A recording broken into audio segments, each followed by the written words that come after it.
kìlọ̀ fún ẹni kó lọ ṣọ́ra. ẹ kìlọ̀ fún ẹni kó lọ ṣọ́ra. ẹni tó ń bú sàhábé ànábì. ẹ kìlọ̀ fún ẹni kó lọ ṣọ́ra. àwọn sọ̀hábà iṣẹ́ ní àbùkù. ẹ kìlọ̀ fún ẹni kó lọ ṣọ́ra. ẹ kìlọ̀ fún ẹni kó lọ ṣọ́ra. ẹ kìlọ̀ fún ẹni kó lọ ṣọ́ra. ẹnikẹ́ni tó ń bú àwọn sọ̀hábà. ẹ kìlọ̀ fún ẹni kó lọ ṣọ́ra. alhamdulillah wa salamun ala ibadihi allatina istafa wa salatu wa salamu ala nabiyyina muhammadin wa ala alihi wa ashabihi ajma'in. ikhwatal iman, assalamu alaikum wa rahmatullahi wa barakatuhu. adúpẹ́ ní ọ̀dọ̀ Ọlọ́run ọba wa, ọba Allah, ọba tí ó sọ àánú rẹ̀ kalẹ̀ lórí gbogbo àwọn ẹrú rẹ̀ olùgbàgbọ́ òdodo, àwọn sàhábà Nabi wa Muhammad sallallahu alayhi wa sallam. Ọlọ́run ọba Allah ṣà wọ́n lẹ́sà, Ọlọ́run ṣà wọ́n lọ́kọ̀ọ̀kan, Ọlọ́run wá fi ìmọ́lẹ̀ sínú ọkàn wọn, Ọlọ́run wá kó wọn tí Ànábì wa Muhammad sallallahu alayhi wa sallam. Ìkẹ́ Ọlọ́run ọlá Ọlọ́run kó bá Ànábì wa Muhammad, kó bá gbogbo àwọn ará ilé àtàwọn sàhábé àti gbogbo àwọn ẹni rẹ̀. báwa bá ti ń ṣe as-salatu was-salam, àwa kì í yọ̀ kán lẹ̀ nínú àwọn sàhábé. àdáwò tí báyàn téèyàn ò fi ní sàhábé báyìí lèmi máa ń ṣàdúrà fún, ẹ̀rí lẹ́yìn náà àwọn sàábé ìpele mímọ́ ń sẹ́lẹ̀, ọlọ́mọdé ọ̀sẹ̀lẹ̀ sẹ́ni kọ̀ọ̀kan wa. àdáwò tí ó bá yẹn téèyàn fi máa ṣàdúrà fáwọn apá kan nínú àwọn ará ilé ànábì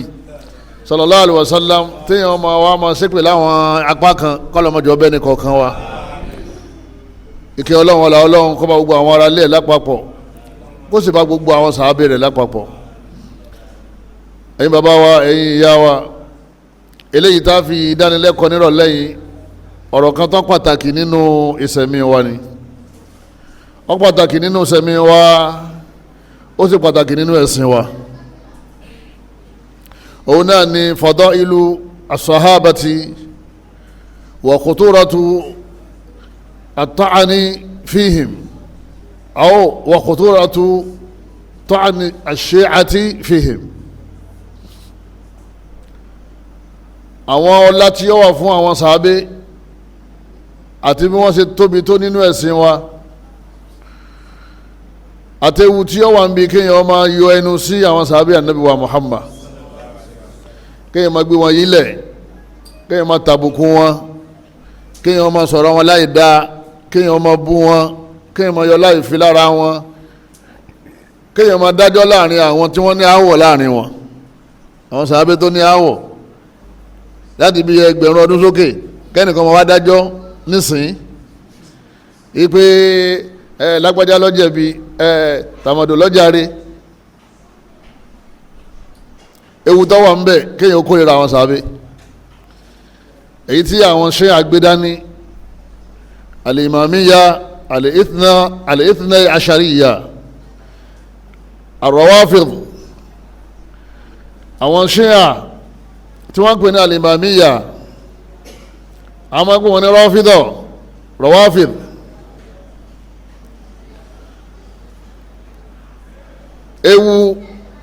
ewu ńlá òun náà ní kéèyàn máa ma ọlá tí Ọlọ́run dá àwọn sàábé. bẹ́ẹ̀ bá ti gbàgbọ́ nínú al-Qur'ani Karim, èyí tó wà lọ́wọ́ tiwa yìí, ibẹ̀ lẹ́yìn ó ti ma ọlá tó wà fáwọn sàábé. àwọn sọ̀hábà Nabi wa Muhammad sallallahu alayhi wa sallam humul ladhina laqaw ar-rasula an-nabiyya Muhammadan sallallahu alayhi wa sallam. àwọn sọ̀hábà, àwọn ni àwọn máa ń pè ní sàhábé lédè Yorùbá, àwọn sọ̀hábíyùn lẹ́yọ̀ kan, sọ̀hábà ni àwọn tí wọ́n pọ̀. wọ́n ní humul ladhina laqaw an-nabiyya wa amanu bihi, òun náà làwọn tí wọ́n pàdé ànábì, tí wọ́n rí ànábì báyìí sallallahu alayhi wa sallam, tí wọ́n sì wá gbàgbọ́ tinútinú. wa matu ala al-islam, wọ́n sì kú lórí ẹ̀sìn islam. wọn ò kúrò nínú islam tí wọ́n fi wọn ò kúrò nínú islam kan tó jáde láyé.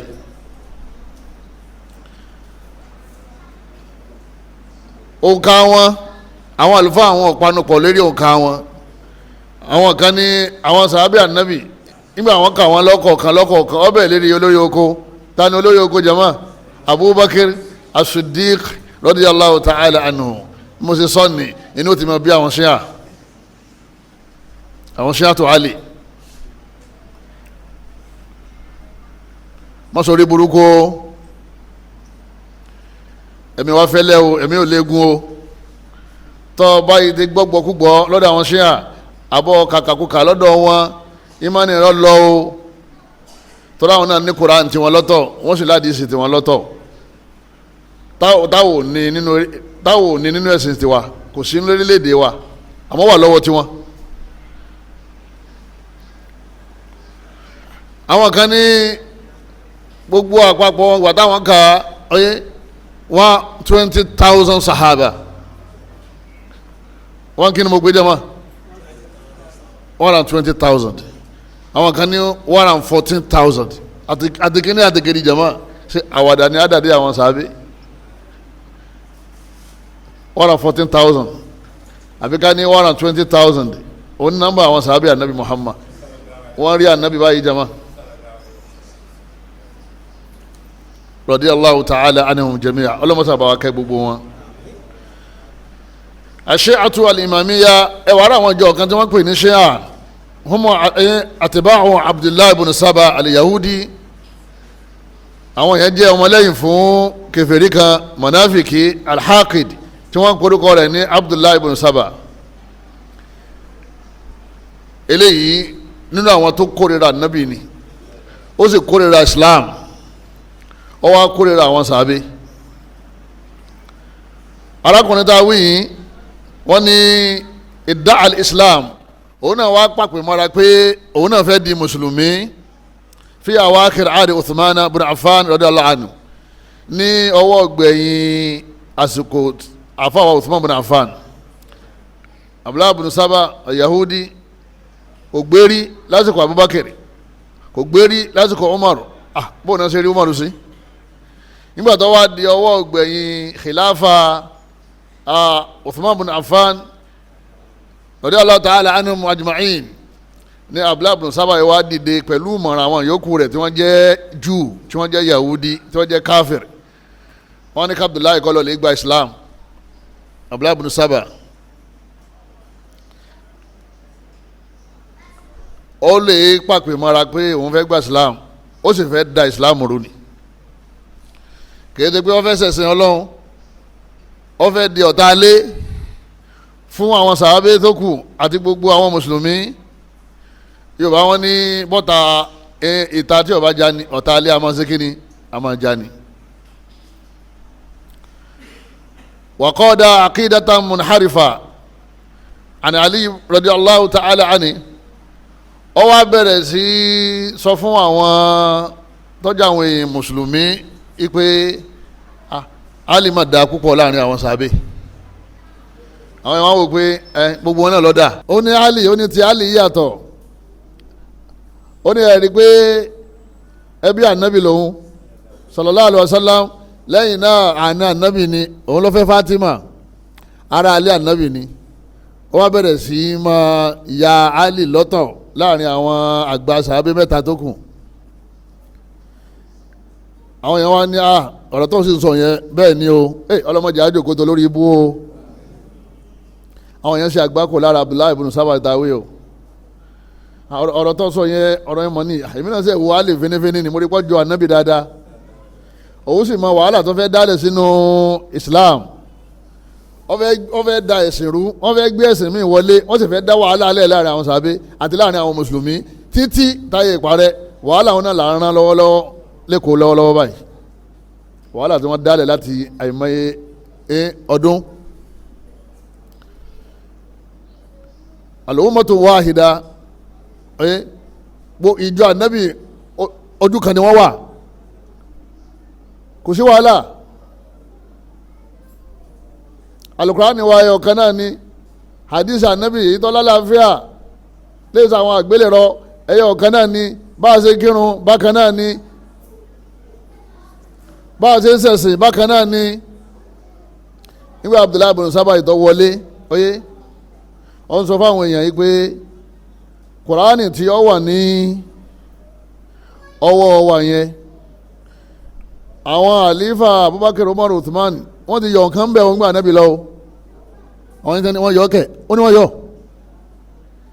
Yahudi tó ṣẹ̀ṣẹ̀ wọnú Islam ni wọ́n ń sọ̀tàn Al-Qur'an ẹ wo bí jàmbá ṣe bẹ̀rẹ̀ ó ní gbogbo àwọn àsọ́lẹ̀ Ànábì sallam tó sọ́lẹ̀ ọ̀pọ̀lọpọ̀ rẹ̀ ń bẹ lọ́wọ́ Àlí o Àlí dákẹ́ ń wòran ni o Àlí ò sì mọ̀ sí ti ń sọ kọ́dà Ànábì sọ́lẹ̀ yìí pé bóun bá jáde láyé Àlí ni kó jẹ́ àlífà alákọ̀ọ́kọ́ o ọkọ̀ ọ̀lẹ̀ báyìí àwọn Abubakar wọn lò ó bẹ̀rẹ̀ sí pa irọ́ oríṣiríṣi onítìrẹ̀sì pọ̀ gan o èyí tó wà lọ́wọ́ yín yẹn kékeré ni nínú tírà tí ń bẹ lọ́wọ́ wa ìta Ànábì filẹ̀ fún wa níbo ni wọ́n ti rí ó ní ìmí Jìbìrìlù ló wá sọ fún Fatima ọmọ Ànábì Fatima wá sọ fóun níbo lẹ ti pàdé ìwà àti Fatima béèrè bó ṣe bẹ̀rẹ̀ ni wọ́n bó ṣe di ṣíàtù alinu ìpè òun o ṣíà ni jama ali lòun òun èsè jama Abubakar òun èsè jama Umar òun èsè jama Uthman ìgbà padà wá ṣàlàyé fún àwọn èèyàn yìí pé ọ̀rọ̀ tá à ń sọ yìí tẹ́ bá farabalẹ̀ òun tún tú àwọn pẹ̀rẹ̀pẹ̀rẹ̀ o nínú tó tún wà nínú àwọn tó pamọ́ òun náà ni pé àwọn sàábé yẹn mẹ́tẹ̀ẹ̀ta yẹn àtàwọn yòókù wọ́n ti di kèfèrí lẹ́yìn Ànábì ẹ̀yìn ọmọ ní kí ló sọ wọ́n di kèfèrí nígbà Ànábì ní kí wọ́n gbé àléfà fún Àlì tí wọ́n ti gbé fún ẹni tó bá ti takò Ànábì kí ló yà bí wọ́n sì ṣe ń lọ irọ́ mọ́ra wọn nìyẹn kọ́lọ́ mọ̀jà pàdé olórí ibú o ìgbà tá a fi wo ilẹ̀ yàn pé àwọn àlìjànú náà àwọn ṣàyàtìn àwọn náà lọ́wọ́ ń bẹ̀ Abdullahi bin Saba ti lérò nínú àwọn àdéhọ́kàn rẹ̀ tí ń sọ fáwọn ìjọ rẹ̀ wípé ẹja lọ́dọ̀ Àlì ẹja lè sọ fún Àlì bó ṣe jẹ́ Àlì gan ọmọ rẹ̀ nígbà wọn dọ́dọ̀ Àlì wọ́n ní ya Àlì ya imamana antal ilah Àlì àwa mọ̀ dájú wípé ìwọ gangan lọ́lọ́hun Àlì ní òun lọ́lọ́hun ṣe gbádùn sá wọ́n ní ìyí táwọn gbàgbọ́ ni ẹ̀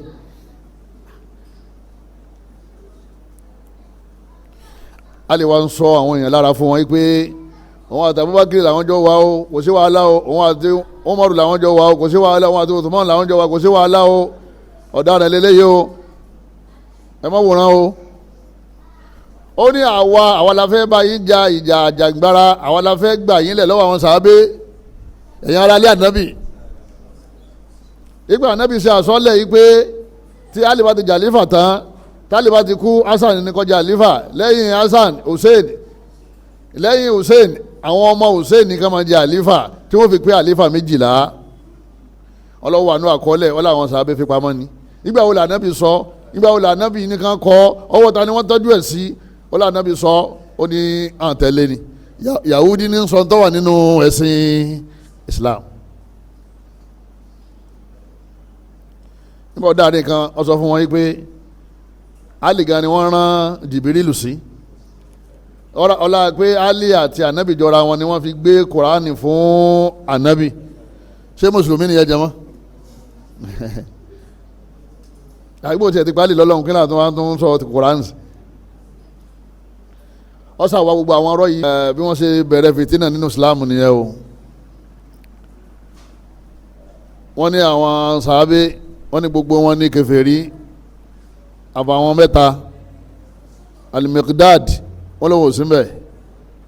Abu Dharr al-Ghifari wọ́n lọ́wọ́ sí mbẹ́ Salman al-Farisi wọ́n lọ́wọ́ sí mbẹ́ Ali wọ́n ní kò sí mbẹ́ Hasan Hussein wọ́n ní kò sí mbẹ́ Fatima kò sí mbẹ́ gbogbo àwọn tó kù pátá kèfèrí ni wọ́n including Aisha yàwó Ànábì àti Hafsa yàwó Ànábì Abubakar wà ní olórí wọn àti Umar àti Uthman. Ẹ dákun ìròrí yìí tó bá wọ ìlú Èkó àbọ̀wọ̀ Agége àbọ̀wọ̀ Ìlọrin àbọ̀wọ̀ Èkó Islam ti tán àbí òdìtá Islam ti finish kò sí kankan mọ́ kò sí kankan mọ́ torí pé àwọn tá a wí yìí àwọn ni tá a gbàgbọ́ yìí àwọn ni wọ́n gbà wá fún wa wọ́n wá láwọn kèfèrí ni wọ́n kò sí ájì authentic mọ́ ìrun ọwọ́ authentic mọ́ àwẹ̀ kọ̀wà authentic mọ́ gbogbo àwọn àdìsí tá a gbé dání yẹn ó ti àbúrò àlọ́gbà wa náà wọ́n sì ní kèfèrí ni wọ́n jà bá nàbì Umar bin Khattab lọ́gbà àdìsí wa náà Abubakar gba àwọn àdìsí wa rẹpẹtẹ Mu'adh bin Jabal Abraham bin Auf Saadu Sa'id Talaha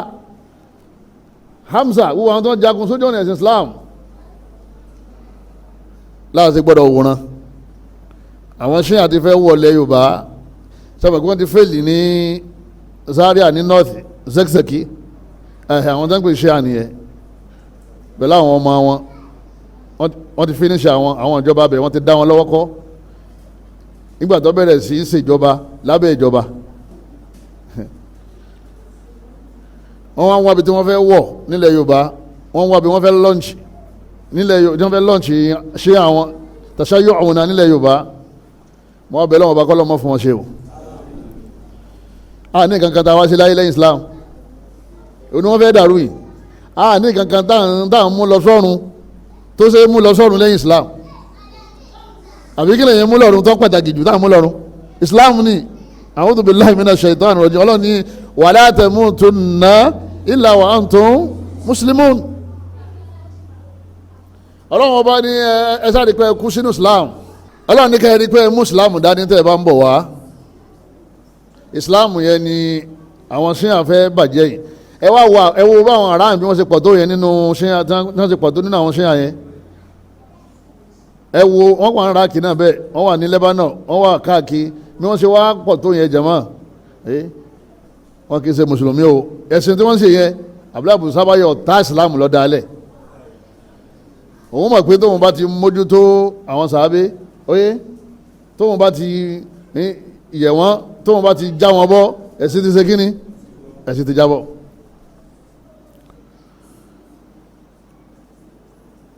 ẹni tí ó ń pe ìyàwó Aisha ní òǹsìnà onísìnà ni wọ́n ń pe ìyàwó Aisha tètè fura yí pé kò lè jẹ́ mùsùlùmí ànábì wa ta fẹ́ràn ká máa wá fi ìsìnà ròyìn ìyàwó ẹni ta fẹ́ràn nínú àwọn ìgbàgbọ́ sí àdẹ ni pé Aisha onísìnà ni kálá tó bá di gbẹ̀yìn ayé ìmáàmù ẹlẹ́ẹ̀kejìlá tí mo sọ lẹ́ẹ̀kan tí wọ́n ní nínú àwọn àrọ́mọdọ́mọ Hussein ipe tí wọ́n ní òun tiẹ̀ wọ́n àtọ́dún mẹ́ta làwọn ò ti rí mọ́ wọ́n ní ń bọ̀ nígbẹ̀yìn ayé yóò wá gbá sàárè ìyàwó Aisha pẹ́pẹ́ báyìí ìyàwó Aisha ó dìde yóò wá lẹ́kọ̀ọ́ sí náà mọ̀ yóò dá sẹ̀rí àwọn ẹ dákun ẹ wo èrò rí burúkú ẹ wo ẹ̀sìn burúkú ìyàwó Hafsa kèfèrí ní sẹ́kọ̀ọ́ kí sára alẹ́ ànábì torí pọ́jọ́ ọmọ Umaru ni wàhálà fi dé o torí pé Aisha náà jọba Abubakar wàhálà fi dé wọn ò sì fẹ́ wò pé ìyàwó ànábì ni mọ́ sọmọ Abubakar sáà ni sọmọ Umaru ni kèfèrí ni wọn kọ́dà wọn tó ń sọ débi pé àwọn ni wọ́n pa ànábì nílà àfáà kan tí ọ̀rọ̀ rẹ̀ ti dàrú yẹn ló fi sọ pé àwọn sàábé ni wọ́n pọ́ńsì ànábì ọ̀rọ̀ rẹ̀ ti dàrú ti pẹ́ bí ìbínú Ọlọ́run bàbá sọ̀kalẹ̀ léèyàn lérí èyí ni ma sọ tí ń sọ yẹn kọ́ mọ́ pé àwọn sàábé ni àwọn náà pọ́ńsì ànábì wa Muhammad àwọn tí wọ́n dúró tì nígbà tí ò sí kankan tí wọ́n dúró tì nígbà tí ò sówó lọ́wọ́ ẹ̀ àwọn tí wọ́n dúró tì nígbà àṣòro àwọn tí wọ́n fi lélẹ̀ wọ́n fọ̀nà lẹ̀ wọ́n bá jáde wọ́n tẹ̀lé lọ Mádínà àwọn tó ń gba alálejò Mádínà kò sí kankan tí wọ́n fẹ́ ṣe náà wọ́n ti dojú Kùránì bolẹ̀ tí wọ́n dojú sítórí ànábì bolẹ̀ àbí ọmọlúwàbí ànábì ni wọ́n bàjẹ́ lára àwọn ìyàwó rẹ̀ yìí ìtumọ̀ ẹni ẹ̀ kéèyàn ní mùdírù wa o mo nífẹ̀ẹ́ rẹ̀ gan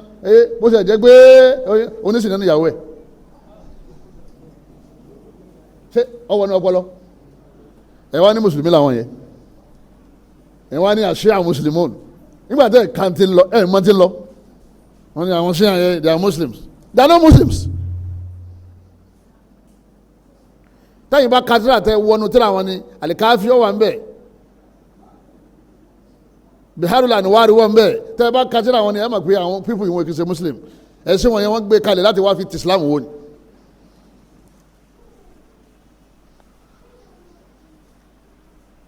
Allah subhanahu wa ta'ala ọlọ́run ọba Allah ó tún àṣírí wọn torí alukurani làwọn máa ka alukurani làwọn sì gbàgbọ́ ìwọ tó bá wá gba Kùránì gbọ́ ìwọ lọ́jọ́ rẹ̀ ṣíà àwọn àyà tí mo fẹ́ kà yìí ẹnìkan ò lè gbàgbọ́ kọjọ́ rẹ̀ ṣíà tó bá ti wá jẹ́ ọ̀rẹ́ ṣíà àwọn sòfàráwù wọn àwọn ambassadors wọn àwọn òṣìṣẹ́ wọn àbáwọn tí wọ́n ń gba tírà wọn àbáwọn tí wọ́n ń gba scholarship wọn àbáwọn tí wọ́n ń gba owó lọ́wọ́ wọn gbogbo ẹni wá jẹ́ mùsùlùmí òdodo tó bá gba Quran gbọ́ tí ó ti kú ní Islam tí ìmọ̀ ti ka àwọn àyà yìí yọ mọ̀ pé ṣíà they are not Muslims gbogbo ọ̀rọ̀ wọn gan ọ̀yàtọ̀ sí tiwa àwa ní Kaaba àwọn náà ní Kaaba tiwọn náà àbẹ́yìn orí ẹ wà lẹ́yìn gọ́gù tí wọ́n ń tà wá fún bẹ̀ báwọn bá ń kírun oníbàá ṣe ń kírun báwọn bá ń kírun oníbàwọn náà ṣe ń kí tiwọn. ẹ wá dẹ̀ ní sọ̀rọ̀ ọ̀dọ̀ Ali ni wọ́n máa lọ wọ́n máa pe Ali tí wọ́n bá ní sọ̀rọ̀ wọ́n máa pe Hussein Abu Lu'lu al-Majusi abọ́ná tó wá pa Umar bin Khattab lérí irun lásùbà yẹn wọ́n wá sàárè rẹ̀ kàn wọ́n dẹkọrétì ẹ̀ wọ́n tún kọ́ wọ́n ní wòlíì nítorí ọba àwọn rẹ́yìn ọ̀tá wọn. Are they Muslims?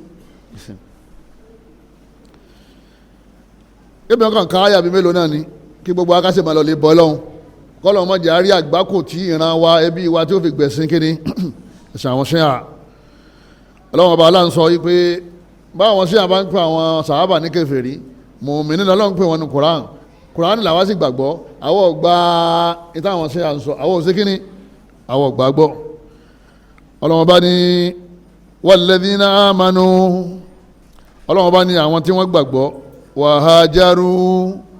bí wọ́n ṣe gbà fún ànábì tán tí wọ́n gbàgbọ́ tán wọ́n tún bá kú ní Mákà lọ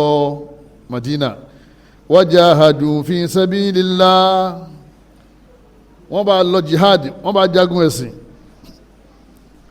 walladhina awaw ọlọ́wọ́n bá ní àtàwọn tí wọ́n gbà á lálejò àwọn ará Madina nínú àwọn sàábé wa nasaru tí wọ́n ràn án lọ́wọ́ wọ́n kún lọ́wọ́ pẹ̀lú owó wọ́n kún lọ́wọ́ pẹ̀lú gbogbo tí wọ́n ní lágbára ulaika humul mu'minuna haqqan ọlọ́run láwọn sàábé mùmíní ni wọ́n o olùgbàgbọ́ òdodo ni wọ́n yé ṣẹlẹ́bọ̀ wọ́n yé ṣe kèfèrí wọ́n gbà mí gbọ́ Allah ní sọ̀rọ̀ yìí Suratul Anfal aya 74 èwo ni wọ́n fẹ́ mú lérí íńtánẹ́ẹ̀tì lé ní àwọn sí àwọn òfin bò Abubakar káfir Umaru káfir Uthmanu káfir Abraham bin Auf Bilal Mu'adh bin Jabal kí ni wọ́n ṣe fún wọn Yahudi wọ́n ya olórí ibú débi pé tán bá wọ̀lú kan tán bá fẹ́ control ìlú yẹn wọ́n máa control ìmọ̀ yín lọ́wọ́ àwọn ni wọ́n control America lọ́wọ́ báyìí àwọn Jew ló ti jẹ́ pé àwọn Jew pẹ̀lú àwọn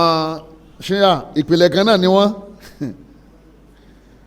tọ́mọ́ láwọn lérí síra wọn wọ́n mọ̀ lérí náà ní àníjà torí gbogbo wọ́n jọ ń dẹ́dẹ́ àwa mùsùlùmí ni àwọn sí àwọn kìí ṣe mùsùlùmí tí wọ́n mọ́tò rí pé èèyàn wé láwà ní kọ́ ọmọ pé mùsùlùmí o ọ̀dà àlèkébà black bọ́ra lọ́wọ́ ń jẹ́ mùsùlùmí bẹ́ẹ̀ bá ti pọ̀ ọlọ́run nírọ́ ìbá kùsí Káàbà kèfèrí ni ọlọ́run ní ulaika humul mu'minuna haqqan ọlọ́run láwọn sàábé àtàwọn ará Mákà tí wọ́n lọ Mádínà àtàwọn ará Mádínà tí wọ́n gbà wọn lálejò tí wọ́n dúró tì wọ́n tí wọ́n kún wọn lọ́wọ́ mùmíní ni wọ́n haqqan lódodo kò sí rọ́mẹ̀ aya yìí ló já mọ̀ pé àwọn Ṣíà wọn yìí ṣe Muslim as-sahaba ikhtarahumullahu bi suhbati rasul àwọn ní wọ́n ti ń ṣe mọ̀náfìkì yẹn bọ̀ láyé ànábì wọn ò rí gbé hàn ní nígbà ànábì lọ tán ni wọ́n wá ṣe kí ni náà wọ́n á bẹ̀rẹ̀ ìta àbúláàbù sábà wínú àtàwọn yòókù ẹ̀ nábì lọ lè mú àdìsí kan tó wà ní Sahih Bukhari tí ìyàwó Aisha ní làdáàdì náà nàbí ìyá ànábì sallallahu alaihi wasallam nígbà tí ọ̀rẹ́ nígbẹ̀yìn àárẹ̀ rẹ̀ tó fẹ́ kú àwọn kankan sí lẹ́nu nígbà tá a bá kan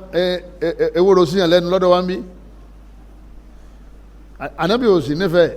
àwọn ní kíni yóò jẹ́ ìwòsàn fún ànábì sallallahu alaihi wasallam ànábì wa sùn àbí ká ní ànábì nígbà téyìn máa ti ń lọ mọ́ ànábì wa padà wá tají ànábì wa rí ànábì mo sì ní kẹ́ má kan kíní ìsinmi lẹ́nu làwọn sí àbálọ̀ lè mú àdìsí ẹ nínú Sahih Bukhari wọ́n ní Aisha àti Hafsa àtàwọn àgbààgbà sàábé àwọn ni wọ́n fi pọ́ìsì sẹ́nu ànábì Imam Buhari lórí rẹ̀ wá dàrú bíi tiyín tí ó wà lọ lè mú àdìsí yẹn wá pé àwọn sàábé ni wọ́n fi pọ́ìsì sínú ẹnu ànábì ewu àwọn olórí burúkú sàn aláìmọ̀ kankan tó wà ní Nàìjíríà mi lọ́rẹ̀ lè mú àdìsí yẹn wá pé àwọn sàábé àwọn ni wọ́n assassinate ànábì àwọn ó proof ẹ̀ fún nínú tíra yìí èyí ń sọ yìí Bukhari wọ́n fògùn sí ẹ̀ lẹ́nu ó ní wọ́n fẹ́ pa àwọn tí wọ́n pa látìgbà tí ó ti jó nìkan Abubakar tí ó pa nígbà tó wọ́n àti ẹwà nugaru athawr Abubakar ikú tí ó bá pa ànábì ọ̀rẹ́dì kọ́ pa wọn tí wọ́n máa ń bẹ lójú ogun wọ́n mọ̀rún máa ń bẹ wájú ànábì báyìí ni pé ẹni tí wọ́n fẹ́ tà ànábì lọ́fà òun ni kọ́ bá wọ́n mọ̀rún fẹ́ sí gbogbo àwọn kèfèrí nítorí ànábì wọ́n èyí tí wọ́n bá bí dáa ọmọ bọ̀ àwọn tí wọ́n dáàbò bò ànábì lójú ayé ẹ̀ àwọn èèyàn kú sójú ogun látara pé wọ́n dáàbò bò ànábì wọ́n dáàbò bò Islam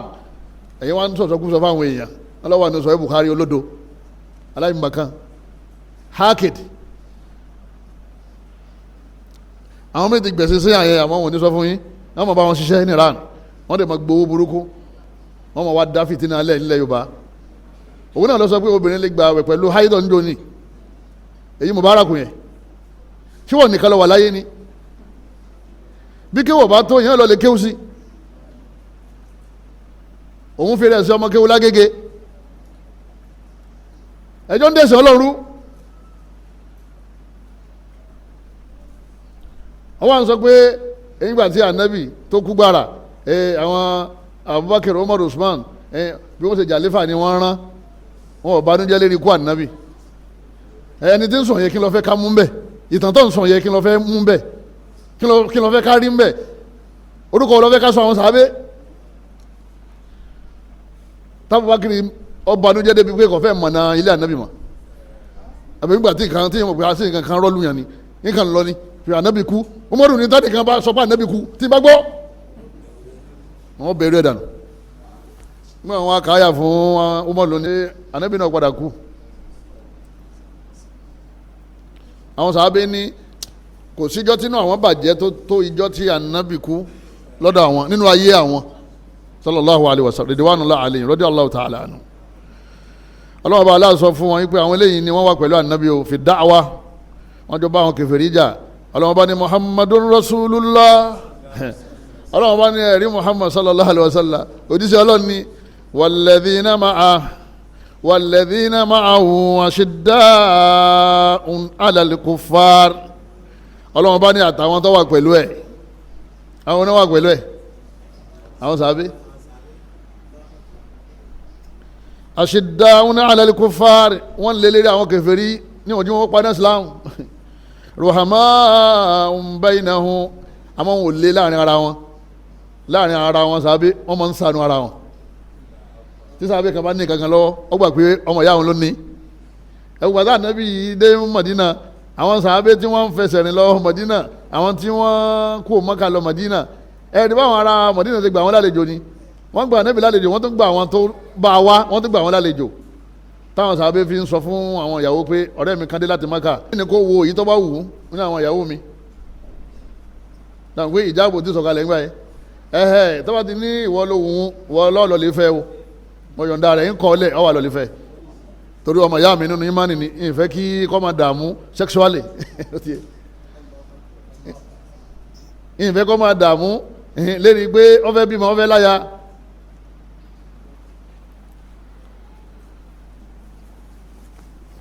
ọlọ́run ní tarahum ruhamahum bainahum tarahum ọlọ́run bá ní tọ́ bá rà wọn sàábé tó tẹ̀wé tí wọ́n bá rí wọn rúkà sujada wọ́n máa ń rúkú gan wọ́n máa ń fẹ́rí kalẹ̀ gan onírun ni wọ́n ń kírun àwọn tọ́lọ́wọ́n bá aláàánú wọn ń bẹ pẹ̀lú ànábì ó tún wá ròyìn wọn pé akírun ni wọ́n ẹ̀yin wá ní ọ̀tá ànábì ni wọ́n fẹ́ dẹ̀sìn irú ni o agbódegbà ni wọ́n fáwọn kèfèrí wọ́n tún wò mẹ́tọ́dù wo làwọn lè lò táwọn fi bẹ̀sìn yìí jẹ́ náà fi ronú débẹ̀ as-sahaba hum sabiquna fil islam ọlọ́run bá ní gbogbo àwọn tá a jẹ́ mùsùlùmí láyé àwọn sàhábà ní àwọn aṣíwájú wa àkọ́kọ́ o kò sí ní tó lè dà kò sí ní tó lè jẹ́ kò sí ní tó lè mà kò sí bó ṣe lè súnmọ́ ọlọ́run bá tó lè tó tàwọn sàhábé ọlọ́run bá ní was-sabiquna al-awwalun ọlọ́run láwọn sàhábé yẹn ni àwọn ẹni ìgbàwájú wọ́n ti gbàwájú yín àwọn ni ẹni àkọ́kọ́ wọ́n ti gbàwájú yín wọ́n yìí sẹ́gbẹ́ bàbá rẹ̀ àti yẹ́ ìtọ́lọ́run sọ nìyẹn wọ́n lè wá wájú bàbá rẹ̀ ò síwájú wọn ìyá rẹ̀ ò síwájú wọn bàbá tèmi náà ò síwájú wọn ìyá tèmi náà ò síwájú wọn asábìkún àwọn sàábé àwọn lọ́gá wa òsìkéwù pé tẹ̀yìn lè ké tó lè tó sàábé ó sì gbọ́dọ̀ fẹ́ràn àwọn ẹni ìsáwájú yẹn ju àwọn ẹni tí ń bọ̀ lẹ́yìn lọ àfáà rẹ̀ àti àfáà tó kọ́ àfáà rẹ̀ bàbá rẹ̀ àti bàbá tó bí bàbá rẹ̀ ó fẹ́ràn wọn o àmọ́ ìfẹ́ àwọn sàábé ó lékè tó dáwọn sàábé gbáwájú wọn. à ń sọ̀rọ̀ ìfẹ́ ọlọ́wọ́n bá ní wazwajuhum ummahatuhum ọlọ́wọ́n bá ní sẹ́yìn àwọn ìyàwó ànábì sàlá ọlọ́wọ́n ní àwọn ní ìyá gbogbo àwọn olùgbàgbọ́ òdodo ìyá rẹ̀ nàbà wà nù kó tó kàn yá tó bí ọ ẹ lè fẹ́ wọn ẹ gbọ́dọ̀ máa fún wọn ní ọ̀nà tó jù tẹ́ fún ìyá yín tó bí yín lọ àwọn sàábé yàrá mú kí tọrọ tí wọ́n lọ́mẹ́sìn ni àwọn bàbá àti ìyá àwọn bí bọ́dì àwọn sàábé àwọn bí kíni àwọn bí ìmánì ọkàn ní sì ń darí ara tí ó bá sí tí sàábé gbà wá ìwọ lè mọ pàtàkì bàbá yẹ tí ó bá sí ọ̀rọ̀ àdìsí ànábì tí àbúrò rẹ̀ gbà wá tí ìwọ lè mọ pàtàkì yẹ ẹni tó mọ ọmọ bàbá rẹ̀ tó mọ ọmọ ìyá rẹ̀ tó ń ṣe ẹ̀tọ́ sẹ́ni wọn ò ju bàbá rẹ̀ àti yẹ lọ tí ó bá sọlá ọlọ́run tí ó sì sáwọn bóòlù ayé rẹ̀ ọba ṣe rí ẹ̀mọ́ yẹ ẹlòmíì tí bàbá rẹ̀ àti ìyá rẹ̀ ọba ti ṣépèlé bí ẹ bá dé pé àdìsí tàǹkà ìpè wọn ní ànábì ní bàbá wa o tí má ti ń bínú ọlọ́run ti ń bínú tí má ti ń yọnu ọlọ́run ti ń yọnu.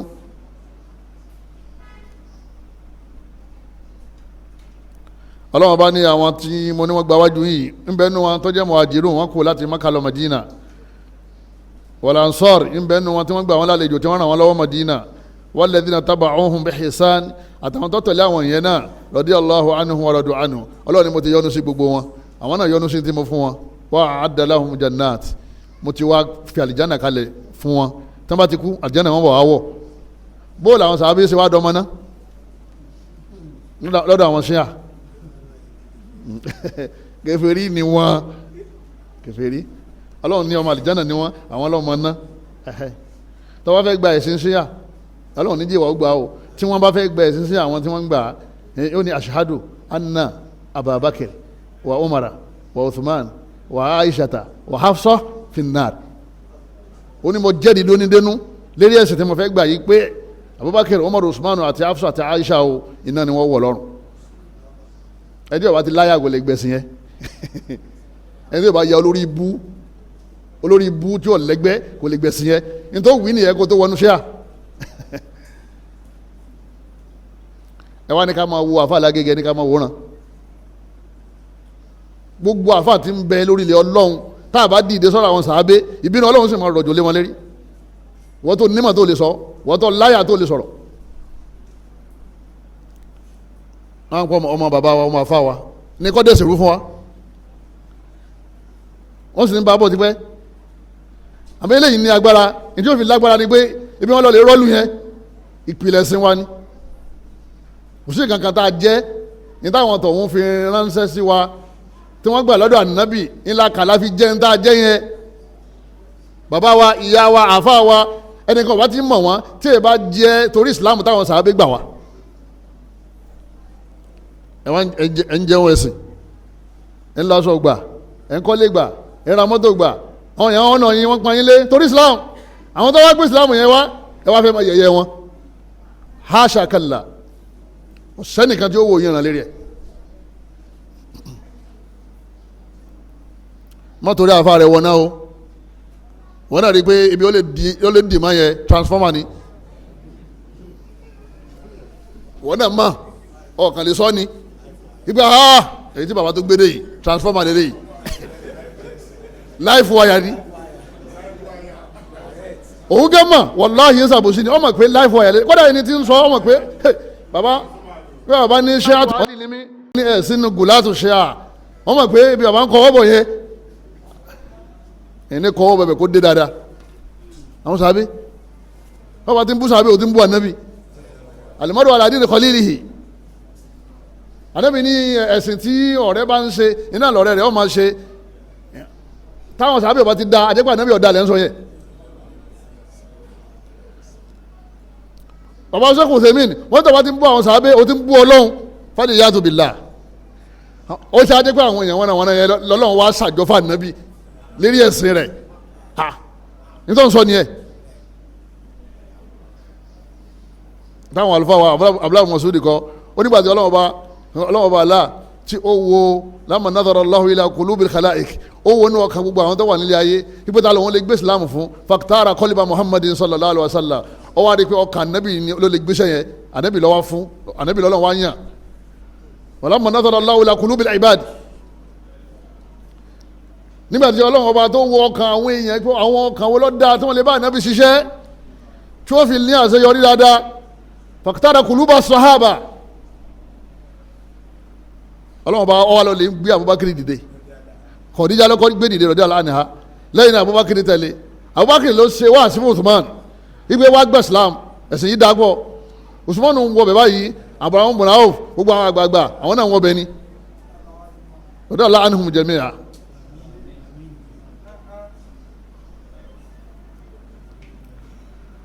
bó lè ṣe bìlífù Quran tí wọ́n máa ṣe ṣe hàn ẹ wá ní mùsùlùmí ni wọ́n mọ́sọ́lá sọ̀látànà wọ́n kàkà kúkà ẹni tí wọ́n ti ń kírun wọ́n sì tẹ̀kí bọ́lá kìbìlátànà tí wọ́n ti ń dájú gọ́gá báàsì wọ́n kàlà tẹ̀bí hátànà tí ì ti ń jẹun wa pàtàkì mùsùlùmí ni yẹn sẹ́ńtà nàbí sọ ni ẹ èyí ni wọ́n kọjú sí kíbla kéèyàn máa jẹran kéèyàn máa kírun oyè kó sì máa jẹ mùsùlùm pẹ̀lú tó bá ti takò kankan nínú àwọn ìpìlẹ̀ ẹ̀sìn tí ó yẹ kó takò ọlọ́run ní mọ̀mìnì ni wọ́n àwọn ní kèfèrí ni wọ́n ẹ wá ní wọ́n wá mọ́kà sọ̀rọ̀ ọ̀rọ̀ mọ́kà làwọn bá yín sọ́ọ̀sì wọ́n ní ìpìlẹ̀ ilé wọ́n ló ti wó ẹ̀ wọ́n sọ̀rọ̀ bọ́gílárì àti gíláàsì lókè ọ̀pọ̀ ọlọ́run nírọ́ ọlọ́run ní umùlì mọ́mìnú náà hakọ̀ òun ní kèfèrí ni wọ́n ẹ wá nítorí pé ìyàwó rẹ̀ ń da jàlíbábà borí ṣé jàlíbábà lọ́wọ́ kan fi yé típìlẹ̀ ilé bá ti wó gbogbo tó wà ń bẹ̀ ti lọ irun ti lọ àwẹ̀ ti lọ àwọn bójúbora ti lọ. asahaba wọn làwọn sahaba kharaju min amwalihim wa diyarihim nusratan li dinillah kẹyà ma odò tẹ da ọ̀run láyé sí àwọn Yorùbá ni wọn ń pòwé bẹ́ẹ̀ gbogbo ẹ̀yin tẹ̀ ń bú àwọn sábẹ́ kẹ́lẹ́ mọ ibi ẹ̀fẹ́ sọ̀ọ́kà wọn làwọn sábẹ́ yìí wọn ni wọ́n jáde nígbà tí anabi ní tó ọlọ́run ní kẹ́ máa lọ sí Madina wọ́n wá jáde nínú ilé wọn wọ́n kó family house ibi wọ́n ti kó ìjàmá family house ẹlòmíì kó nínú ilé tó nìkan dákọ́ ọ yọra kó mi gbogbo àwọn ọgbà ẹranko tí ń sìn àwọn ọgbà àwọn nǹkan oko gbígbà tí wọ́n bá dé kéèyàn fi kọ́ńpìnì nílẹ̀ kó máa lọ Àbújá ìgbé wọn ní Àbújá láàmà gbé sí o ọlọ́run ọba Allah subhanahu wa ta'ala ọlọ́run ọba ní lil fuqara'il muhajirin ọlọ́run ní ẹ̀rí àwọn tálíkà aláìní tí wọ́n jẹ́ muhajirin al-muhajirin àwọn tán kò látàyè kan bọ́ sí àyè kan muhajirin ìmọ̀ tó yọ al-muhajirin nù al-muhajirin ọlọ́run ọba ní àwọn tí wọ́n kò láti Mákà lọ Mádínà tí wọ́n ṣe hijira alladhina ukhriju min diyari ọlọ́run ọba ní jáde wọ́n lé wọn jáde ni o wọ́n sọ fún wọn ní pé ìwọ tó bá ti gbẹ̀sí Muhammad ní rajà lọ́wọ́ ẹ ó ní tajà fún wa, ó ní fẹ́ máa wa, àwọn náà ní fẹ́ máa rẹ, a ní bọ́ ṣe, wọ́n náà gbọ́dọ̀ bá wa ṣe, a ní fún ọ jẹ, wọ́n náà gbọ́dọ̀ fún wa, bọ́ bá rí ọ àní kí ọ, bàbá pàdé rẹ̀ wàhálà. Ọlọ́run ní ìrẹ́ ànábì sọ fún wa, ó ní ká máa lọ Madina nítorí ẹ̀sìn yìí nípa ẹ̀sìn tí wọ́n ń jẹun rẹ̀ yẹ àbá ti ń bú sábẹ́.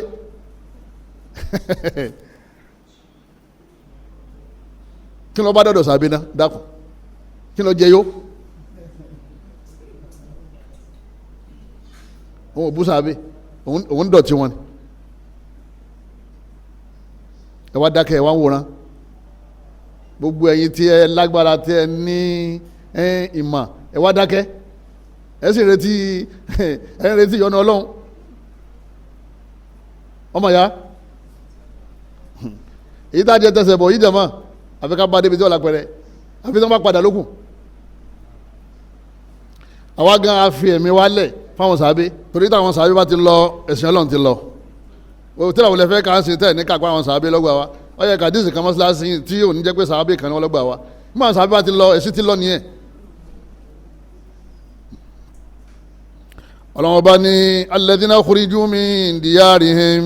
Ọlọ́run bá ní wọ́n lé wọn jáde kúrò nínú ilé wọn, wa amwalihim wọ́n lé wọn jáde kúrò nínú owó wọn.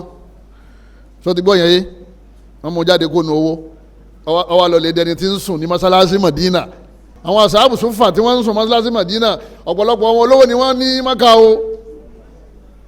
ní wọ́n fi ń sọ owó kò sí gbé lọ náà fi lolo sí mbẹ́. Àwọn míì sì ni wọn ní Mákà náà, àwọn náà darapọ̀ mọ́ wọn. Ọlọ́run bá ní yabtaguna fadlan minallahi wa ridwana, ìyọ́nà Ọlọ́run ni wọ́n wà, wa yansuruna Allaha wa rasulahu. Ẹ̀rí Ọlọ́run bá ní nítorí wọ́n jáde yẹn, nígbà wọ́n lé wọn jáde, wọ́n fẹ́ ràn mí lọ́wọ́ ni, wọ́n sì fẹ́ ràn Ànábì lọ́wọ́ ni o. Ulaika humus sadiqun, Ọlọ́run bá ní olódodo ni wọ́n, àwọn èso purọ́. Àwọn sí àwọn akọ sínú tírà wọn, wọ́n ní àwọn sàábé òpùrọ́ ni wọ́n. Àwa ní mùsùlùmí làwọn yẹn. Suratul Hashr àyà ẹlẹ́kẹjọ ló wà. Lẹ́yìn náà nafaqatu Abubakar wa Umar wa Uthman, kánáwó ńkọ́ àbáwọ̀ Abubakar Siddiq níbo ṣe gba Islam báyìí. Ọlọ́run ní kí nǹkan rọrùn fún Ànábì. Khadija sallallahu alayhi wa sallam, Khadija ní náwó fún Ànábì nígbà tá Ànábì di pé wọ́n fẹ́ra wọn, owó wà nílẹ̀, káàdébẹ́ ọkàn jíṣẹ́ Ọlọ́run lọ kó sì dé kan wá mọ́ jẹun ni, kò sí wàhálà kankan, owó tó wà nílẹ̀. Khadija kìí ṣe olówó kékeré bí ká ní bílíọ̀nù lásìkò tá a wà yìí. Ọlọ́run lọ́dẹ̀ tí sádà Ànábì nítorí kí iṣẹ́ tí wọ́n fẹ́ jẹ́ kó lè ṣe kínní kó lè rọrùn. Bí Khadija ṣe kú báyìí jama, talọ́lọ́n gbé dìde Abubakar Siddiq. Ànábì ní ma nafa'ani maalun kamali Abubakar, Ànábì ní kò sí owó kan tó wúlò fún mi tí mo rí lò tó tó wọ Abubakar.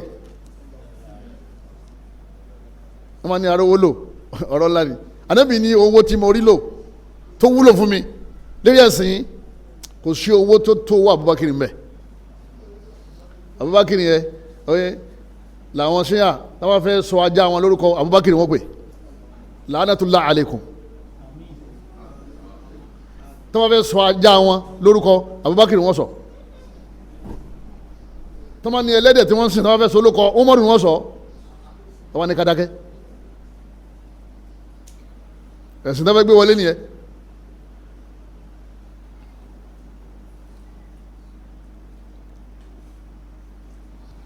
Usman bin Affan ìgbà wọn fẹ́ jagun Tàbùkù, Ànábì ní anídìí owó, wọn ní Uthman ó gbé ẹgbẹ̀rún dínárì kalẹ̀. Nígbà tí wọn bá gbé 100 billion kalẹ̀ lásìkò táwa yìí, owó tí wọ́n ná tí wọ́n tún ná sẹ́kù. Àmọ́ àmúna òfin náà Ọlọ́run náà gbé 800 dirham òun náà gbé kalẹ̀. Ànábì wa sọ fún Uthman, Ànábì ní Allahumma irida an Uthmana, Ọlọ́run mọ́sá bá mi yọ́nú sí Uthman fa inni anhu radi, torí inú mi ń dùn sí báyìí ẹrù tó gbé kalẹ̀ yìí pọ̀. Wọ́n fẹ́ lọ sí ojú ogun kan, Ànábì ní àwọn ọ̀tá ń bọ̀ wọ́n fẹ́ pa Islam, ta ni ó kún wa lọ́wọ́? Uthman ló ń bọ̀ lọ́wọ́ lọlé. Ó wá gbé ẹgbẹ̀rún ẹṣin àbí kánírà nkúmi, ìdà tí ẹni ó fi jà àtóúnjẹ tí ó jẹ àtowó tí ó ná gbogbo ẹ ti wà lérí ẹsẹ̀ kọ̀ọ̀kan làwọn sàábé ń ta mọ́ kọ̀ọ̀kan wọ́n ń ta mọ́ àwọn tí wọ́n ní agbára tí wọ́n lówó ó tó wá ka àwọn èèyàn lẹ̀ Ànábì ní àwọn èèyàn tó kù tó fẹ́ lọ àwọn ọ̀tá ń bọ̀ wọ́n wọlé Usman ní mò ń tó ń bọ̀ ó tó padà lọ ó tó lọ lè gbé ẹgbẹ̀rún ẹṣin pẹ̀lú nǹkan ìjà rẹ̀ àtóúnjẹ àti owó tó ń tọ̀ wọ́n ná ó tó kó dé wọ́n kó tẹ̀lé ní ẹgbẹ̀rún àwọn èèyàn tó ń ta mọ́ kálukú tó mú kọ̀ọ̀kan ó tó tán Ànábì ní àwọn ọ̀tá pọ̀ jù wá lọ tàtó ni ó ti kàn síwájú ẹ̀sìn yìí fẹ́ lọ wọ́n ní Allahu Akbar wọ́n ní Usman ní Ànábì ẹ̀jẹ̀ tí ń délé ìtúnbọ̀ ó tún lọ lè gbé ẹgbẹ̀rún mi wá àwọn yẹn làwọn ṣe à ń pè ní kèfèrí bàbá ṣépèlé yín àárọ̀ Ọlọ́run lọ́wọ́ ni Ọlọ́run gan fún rẹ̀ ti ṣépèlé yín Ànábì ní man sabba ashabi fa alayhi la'natullah Ànábì gbogbo ẹni tó bá bú sàábé mi Ànábì ní Ọlọ́run ọba aláwo sì máa bínú sí ìbínú Ọlọ́run ọmọ rọ̀jò lé lérí ni wal malaika gbogbo àwọn màláíkà ò ní sinmi mọ́ Mubarak yẹn wò sinmi lérí ẹ̀ mọ́ tí o bá tètè túbá kò lè ní àtìbọ̀tán dáadáa ìpè Abubakar Umar Uthman àwọn ni wọ́n assassinate Ànábì wa lẹ́nu títí ẹ̀ ọmọ Lágége náà ni Lágége ni wọ́n gbìjà débẹ̀ wọn ẹja máa tọrọ àdúrà fáyé yẹn kọ́lọ́mọdé ọba jẹ́ ẹ má jáde ká àdúrà o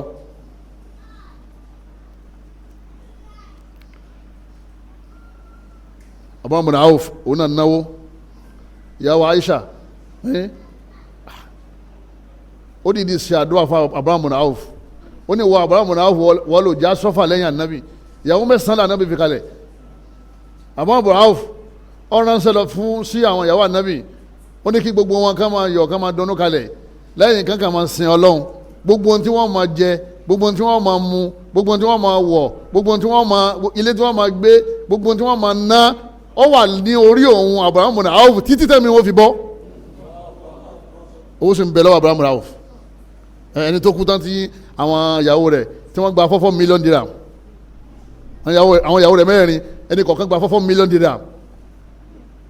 4 million dinar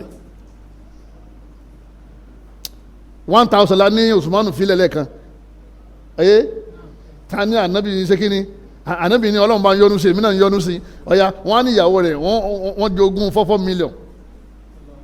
nígbà tó kú adubata aláfọ alifu ni wọ́n ń pè nígbà náà kò tí sí mílíọ̀nù àwọn ìyàwó Ànábì kò sí ètò sọ́fà tí wọ́n fi ẹ wá délé nìyẹn ẹ wá ní ẹ̀yìn ní tírà kan tí Ànábì sọ fún wọn yí pé gbogbo àwọn ìyàwó rẹ̀ o kèfèrí ni wọ́n ọmọ náà ni wọ́n irú ẹ̀sìn burúkú ò ní ẹ̀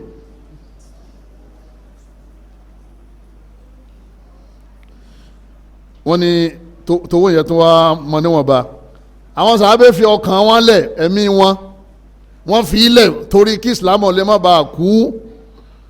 torí kí wọ́n bá paná Islam kí wọ́n bá pamọ́lẹ̀ Islam Ọlọ́run bá aláṣọ nínú Quran ni Ọlọ́run bá ní èmi sọ fún àwọn sàábé kí wọ́n ta ẹ̀mí wọ́n sì tà á fún mi wọ́n fún mi lẹ́mí wọn èmi wá fún wọn lálẹ́ Jánnà ọ̀ya ọmọ ya ibi adé yẹn tó lágbára díẹ̀ ẹ̀mí ló tóbi jù nínú tí èèyàn ní ọlọ́run láà ń bẹ̀rẹ̀ ní Quran inna Allaha ọlọ́run bá ní Allah ishtara Allahu akbar ishtara minal mu'minina anfusahum Allah ra ẹ̀mí àwọn sàábé minal mu'minin àwọn mu'minin gbà yín jama àwọn sàábé wa amwalahum ọlọ́run tún ra owó wọn bí anna lahumul janna ó wá fi àlìjánà pààrọ̀ fún wọn ó ta àlìjánà fún wọn pààrọ̀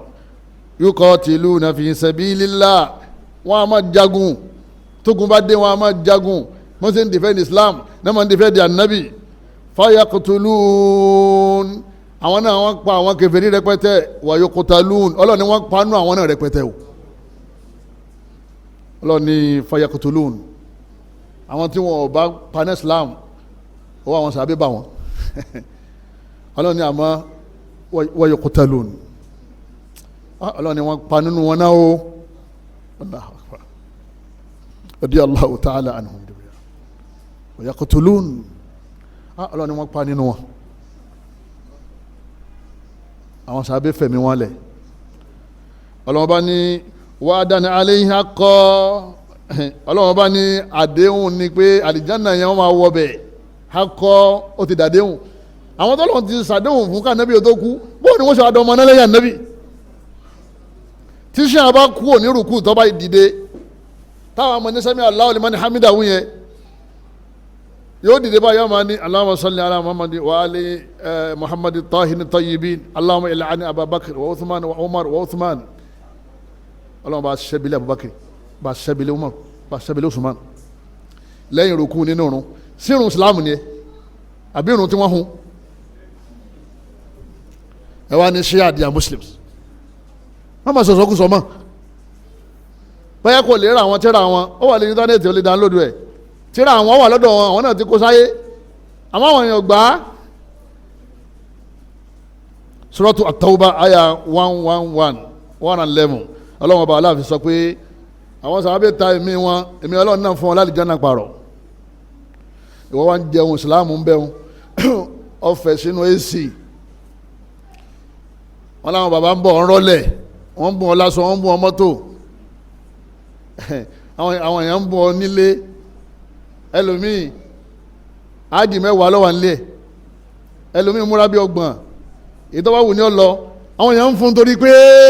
ń gbé ìsìláàmù lárugẹ àwọn tó wá jìyà tó kú sínú ìsìláàmù ni wọ́n ń ṣe kíni ni wọ́n ń yẹ̀yẹ́ wọn ẹ̀sán bọ́ o wọ́n ní odò tó bá gbàgbé irúsùn rẹ̀ gbígbẹ ní ó ṣe kíní ló máa gbẹ bí àdánwò bá ti fẹ́ báyàn láyé nínú sáyìn òun náà ní kéèyàn máa bú àwọn sàhábà àwọn tọ́lọ́wọ́n bá láti ṣe ní wòlíì àwọn wòlíì rẹ̀ wọ́n lọ sójú ogun o àwọn 70 ni wọ́n kú lógun Uhud 70 sàhábé lọ́dọ̀ mọ́lẹ̀ 70 sàhábé lọ́dọ̀ mọ́lẹ̀ táwọn máa dọmọ orúkàn 70 sàábé ní àwọn ìyàwó wọn dógbó nítorí ẹ̀sìn wa ẹ̀sìn táwọn fi ṣe yọ̀bọ̀kẹ́ àwọn èèyàn tí wọ́n ti sọ́fà fún wa àwọn kan gbádùn ní ẹ̀sìn ni àwọn tí wọ́n sọ́fà yẹn wọ́n dààmú ẹlòmíì ó dé wálé ojú kan ti lọ ẹlòmíì ojú méjì ti lọ ẹlòmíì ọwọ́ ti lọ ẹlòmíì ẹsẹ̀ ti lọ kátó wá pẹ́ni tó kú sí ọ̀sẹ̀ wálé wá bá àwọn ọmọ rẹ̀ mọ́ àwọn yẹn lè ń gbé gèfèrè làwọn sí àfin sí yẹ̀yẹ́ as-sahaba rafa Allahu anhum al-malam wọn náà sàábé wọn ní gẹ́gẹ́ bí pé ẹ̀dá ni wọ́n jẹ́ wọ́n ní àwọn kankan tí wọ́n fà mọ́ra wọn lọ́wọ́ gẹ́gẹ́ bí ẹ̀dá lẹ́yìn ìgbà tá Nábì lọ ọ̀rọ̀ ṣẹlẹ̀ láàrin Muawiya àti Ali ọ̀rọ̀ ṣẹlẹ̀ láàrin àwọn sàábà mí náà yàtọ̀ sí yẹn náà wọ́n ní kò wá gbẹnu tiwa ká máa wá dẹ́nìkan lẹ́bi ká máa dẹ́nìkan ní àrè nítorí pé àtẹnitọ́ jẹ̀bi láàrin wọn àtẹnitọ́ jàre Ọlọ́run mẹ́ńsàn Koran pé òun ti forgive wọn òun ti ṣe kíni òun ti foríjì wọn laqad taballahu ala nabi Ọlọ́run ọba ní òun ti foríjì ànábì wal muhajirin àtàwọn sàábé tí wọ́n kó Mákà lọ Madina wal ansar àtàwọn tó gbà wọn lálejò gbogbo wọn pátápátá òun ti forgive wọn alladhina taba'uhu fi sa'atil usra àwọn tí wọ́n tẹ̀lé ànábì nígbà tí nǹkan le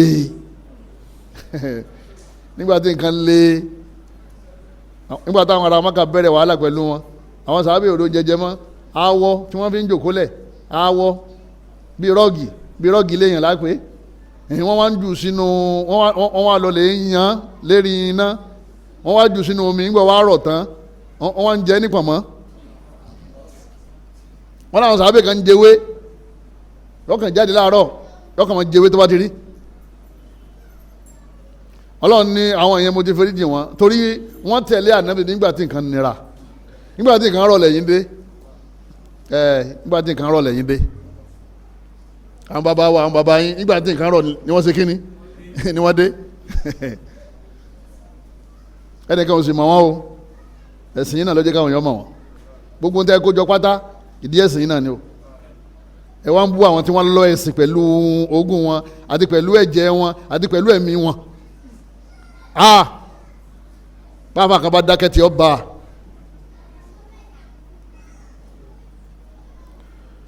Suratu Tawba aya 117 ló wà ìgbà tó Ọlọ́run Ọba aláwọ̀ fẹ́ parí gbogbo ẹ̀ Ọlọ́run Ọba ní fastajaba lahum rabbuhum Ọlọ́run Ọba ní mo ti gbàdúrà àwọn sàábẹ́ o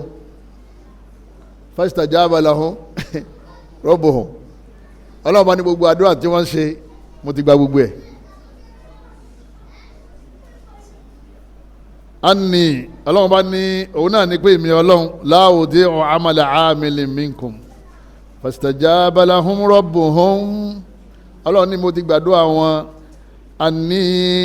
la udi'u amala amilin minkum min dhakarin aw untha Ọlọ́run Bá ní gbogbo wàhálà tí wọ́n ṣe àwọn sàábé èmi ò ní ra wàhálà náà láre èyí tọkùnrin wọn ṣe èmi Ọlọ́run Bá ti fi àlìjánnà kalẹ̀ fún wọn wà àwọn ń sá èyí tó bìnrin wọn ṣe àwọn Fatima Afusọ àwọn Maimuna Ọlọ́run ní gbogbo ẹ̀ wọn Ọlọ́run Bá òun ò ní rágbìyànjú wọn láre lérí ẹ̀sìn ba'dukum min ba'd gbogbo wọn ni wọ́n bára wọn ṣe dáadáa falladhina hajaru Ọlọ́run Bá láwọn tí ń wí àwọn làwọn tí wọ́n ṣe hijira láti Mákà lọ Madina Abubakiri àti Umaru Uthman wa ukhriju min diyarihim àwọn tí wọ́n lé jáde nínú ilé wọn Abubakar Ànábì ní kí ló filẹ̀ Abubakar lòun fi Ọlọ́run lẹ̀ fún wọn gbogbo owó tó ní ló kó dání wọ́n lé wọn jáde nínú family house wọ́n lé wọn jáde nínú ilé wọn wọ́n wá di pé wọ́n lè wọ̀sùn ní Madina wa ukhriju min diyarihim Ọlọ́run Ọba ní wọ́n lé wọn jáde ni wọ́n fẹ́ jáde wa udhu fi sabili Ọlọ́run ní wọ́n mọ̀ rí nira lójú ọ̀nà Islam yìí arámọ̀ ni wọ́n wa qatalu wa kutilu Ọlọ́run Ọba ní wọ́n jà raburabu bí wọ́n ṣe pa nínú àwọn kèfèrí wọ́n pa nínú àwọn náà rẹpẹtẹ law kaffiranna anhum sayyi'atihim Ọlọ́run Ọba ní gbogbo àwọn sàábé pátá la ukaffiranna Ọlọ́run ní ìfín dáyín lójú ẹgbọ́ èmi Ọlọ́run Ọba mo ti pa gbogbo ẹ̀ṣẹ̀ wọn rẹ́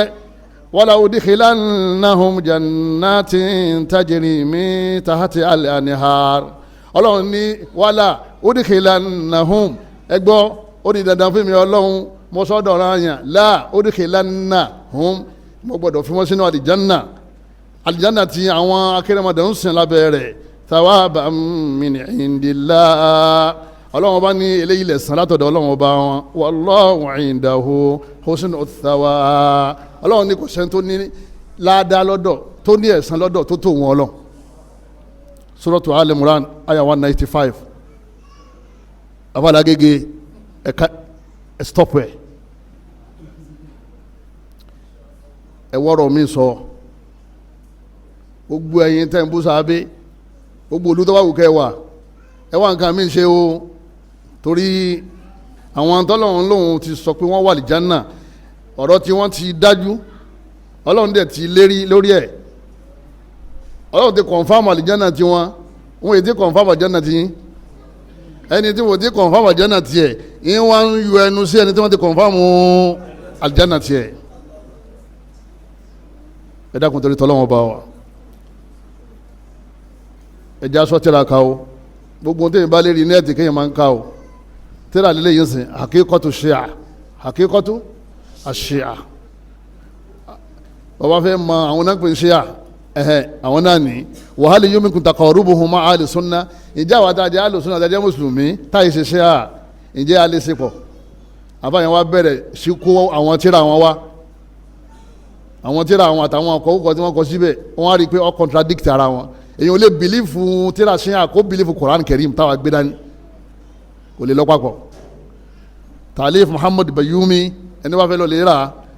ó rà á ṣe rí wọn bẹ̀ wọ́n tún gbé tíra wọn wá wọ́n sọ péjì tí ọ wà gbogbo tí wọ́n sọ tí ò sínú ẹ̀sìn wa wọ́n lẹ́yìn gbàtà nàbì kú tán Abubakar ló kó Quran jọ kọ́mọ bàdá rè wọn àti Uthman àwọn ni wọ́n kó Kùránì jọ kọ́mọ bàdá rè sáwọn yẹn lè ń pè ní kèfèrí. wọ́n wá gbìyànjú débi pé gbogbo àwọn ìlú tí ò sí Ìsìlámù ń bẹ wọ́n mú Ìsìlámù wọ bẹ̀ wọ́n wọ Sham tí wọ́n pè ní Syria lẹ́ni Sham yẹn ìlú àwọn alágbára ńlá kan ni lásìkò yẹn wọ́n gbé Ìsìlámù wọ bẹ̀ fatahu bilada Faris wọ́n wọ Faris lọ́dọ̀ àwọn tí wọ́n ń siná ìlú àwọn Salman Farisi ẹ̀rí wọ́n nítorí pé ọ̀kan Hussein àbí Hassan kọ́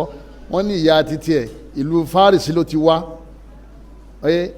àwọn sí àwọn fi wá yọ Salman Farisi kúrò nínú àwọn sàábé tí wọ́n máa ṣépèlè yìí pé ọba ìyá àfa àwọn tán Hussein ẹwẹ̀sìn ọlọ́ fatahu Misr wọ́n ní wọ́n sí Misra Egypt wọ́n lọ bẹ̀ lásìkò Umar ibn Khattab ni wọ́n wọ Egypt wọ́n dé aláàánú Amuru ibn al-As òun ni Umaru rán lọ pé kó lọ sí Misri Áfíríkà Amuru ibn al-As àwọn sàbẹ̀ ni wọ́n gbé Islam wá sí Áfíríkà táwọn bàbá ti wá gbà ní Nàìjíríà wọ́n bá dé Áfíríkà bàbá tèmi bàbá tiẹ̀ oye àwa gba Islam yẹn lọ́wọ́ wọn láfíríkà àwa jòkó ti Islam yẹn àwa jẹ́ gbogbo téèyàn máa ń jẹ́ láyé gbogbo téèyàn máa ń jẹ gbogbo téèyàn máa ń mú téèyàn máa ń ná téèyàn máa ń lò gbogbo ẹ̀ láàṣìf àwọn ìyọnu sáwọn tí wọ́n gbé Islam wá kọ́ dáa ìtẹ̀sẹ̀ yẹn ọ̀ dáa tó o bá ń bá yẹn jà fèsì ẹni tó ń bá jà kì í ṣe pé ọ wà á máa bú àwọn sàábé nítorí pé wà á ti àwọn alùsùnà tí wọ́n máa ń kóòtì àdìsí àwọn sàábé torí ẹ̀ ló fi máa sọ pé àwọn sàábé ọ̀gbádùn wọ́n máa fún wọn ló kọ́ kó kọ́ sáwọn sàábé tá a máa ṣe rọ̀dí aláàánú fún ni ẹ̀ kí ni wọ́n ṣe fún tó fi ṣe rọ̀dí aláàánú ọlọ́run kan ti rọ̀dí nǹkan rẹ̀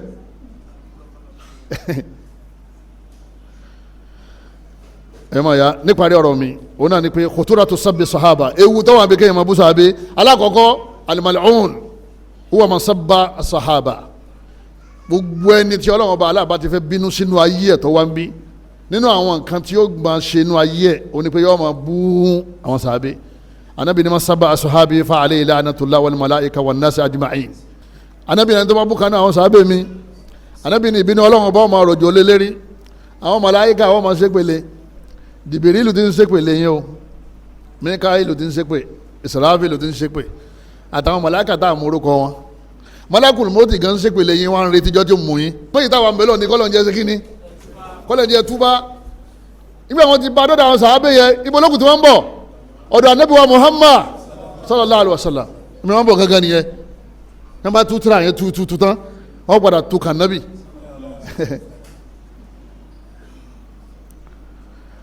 wan nas ajma'in gbogbo àwọn èèyàn tó wà nílé ayé tí wọ́n máa ń ṣépè ègbè tí wọ́n ti sẹ́lẹ̀ yín yóò mú yín níta Ànábì sọ nìyẹn àwọn tó ń búṣọ àbẹ́yẹsì sẹ́mọ́ yẹ ègbè tí wọ́n ti gbà láàrin bí oṣù kan àbọ̀sísì ní France lamẹ́ríkà ní Canada ní Europe ní gbogbo olú ayé èwo làbá tún sọ yìí eléyìí tún lágbára wọn tó bá náà ṣe rí nìyẹn o ẹ má bá bẹ lọ́hùn o.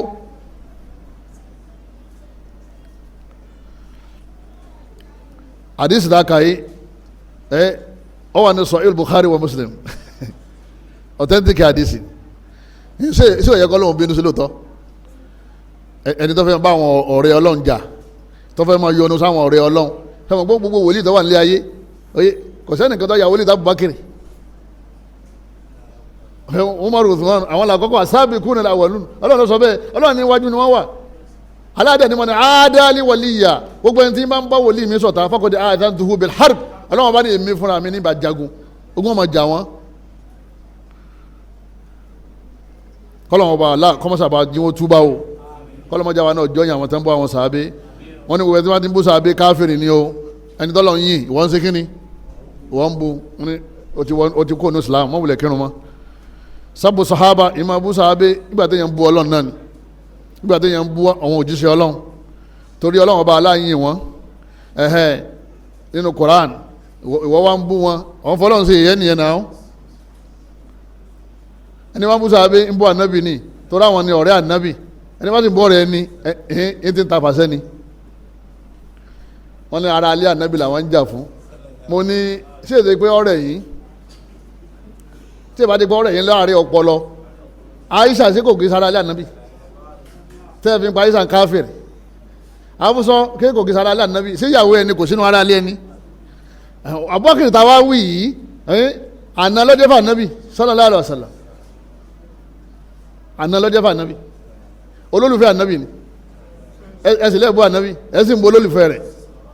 Umar ibn Khattab òun ló fún ànábì ní hafsọ ọmọ Umar ibn Khattab lọ́wọ́ ànlé ànábì ẹsìn pé ọmọ ibn Khattab tọ́jú ìyàwó ànábì ní kèfèrí ẹ̀ ń pè lọ́mọ aná ṣé ẹ̀ ti máa ta sí ànábì.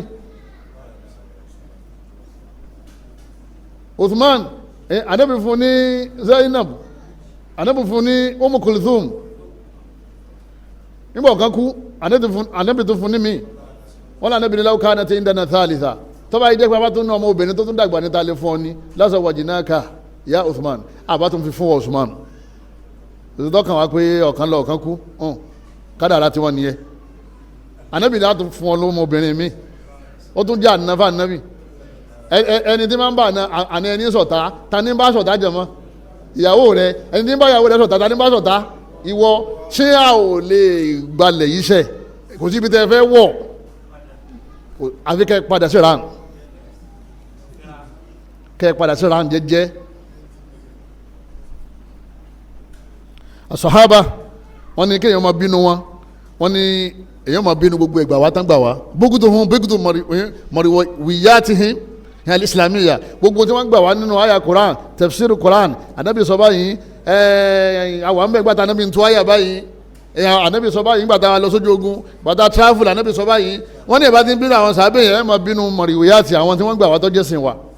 wọ́n fẹ́ kàdísì báyìí ẹ wà ní àní Abi Hurairah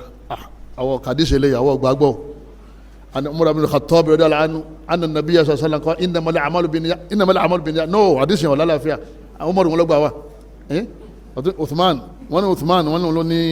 àyẹ̀bá níbi ṣe hajj ní rọ́wọ́ àwọn ṣe hajj tiẹ̀ ó dà kò kí ló kù mọ́ ẹ̀sọ́ tó kù mọ́ náà fi ní hadafu shi'ati huwa hadimul Islam tájẹ́ẹ̀tì wọn náà ni pé wọ́n fẹ́ finish Islam wọn á daṣọ ẹ̀sìn bóra Ọlọ́run bá aláàkọ́ mọ́sá ìṣàánú wa Ọlọ́run bá aláàkọ́ gbàdúrà wa Ọlọ́run bá aláàkọ́ mọ́jì àṣẹṣẹ gbé Ọlọ́run mọ́jì àṣetírà ká Ọlọ́run mọ́jì àṣelékéwù lọ́wọ́ Ọlọ́run mọ́jì àṣì íńtánẹ́ẹ̀tì gọ́gù íńtánẹ́ẹ̀tì lọ́dá wà lálẹ́ o Ọlọ́run wọlé àánú ẹ̀ gbogbo àwọn tí wọ́n ti já sínú agbo sí àkọlọ́ mọ́ta bá fa wọ́n padà o gbogbo àwọn tí wọ́n ń sọ̀rọ̀ sàábé láì dá tí wọ́n ń bú sàábé tí wọ́n fi sàábé sí ẹ̀yẹ tí wọ́n ń rẹ́rìn lérí sàábé Ọlọ́run mọ́ta jẹ́ wọ́n túbá o Ọlọ́run mọ́jì bínú Ọlọ́run Ọlọ́run mọ́jì ọ̀sọ̀ lé wọn lérí o Ọlọ́run mọ́jì ọ̀sọ̀ láwa náà lérí àtàwọn Ọlọ́run mọ́ta gáìdì gbogbo wa kó jẹ́ lè máa pọ́n àwọn sàábà lé kó jẹ́ lè máa fún wọn níwọ̀ wọn kó jẹ́ lè máa ṣàdúrà fún wọn kó jẹ́ lè máa gbé wọn sáàyè tọ́lọ́run gbé wọn sí àtàwọn sàábé náà kọ́lọ̀ já pàdé náà àlìjánnà subhanaka allahumma wa bihamdika ashhadu an la ilaha illa anta astaghfiruka wa atubu ilaik wasalaamu alaykum wa rahmatulahi wa barakatuh. àwọn sàhábà iṣẹ́ ní àrífín o. àwọn sàhábà iṣẹ́ ní àrífín. aláwọn sàhábà iṣẹ́ ní àrífín. àwọn sàhábà iṣẹ́ ní àrífín. àwọn àrólé ànábì iṣẹ́ ní àbùkù. àwọn sàhábà iṣẹ́ ní àrífín. kí ló wá dé tẹ́ ń bọ́ àwọn sàhábà. àwọn sàhábà iṣẹ́ ní àrífín. ẹ̀sìn tó ṣíwájú ìyẹn ti bọ́rí. àwọn sàhábà iṣẹ́ ní àrífín.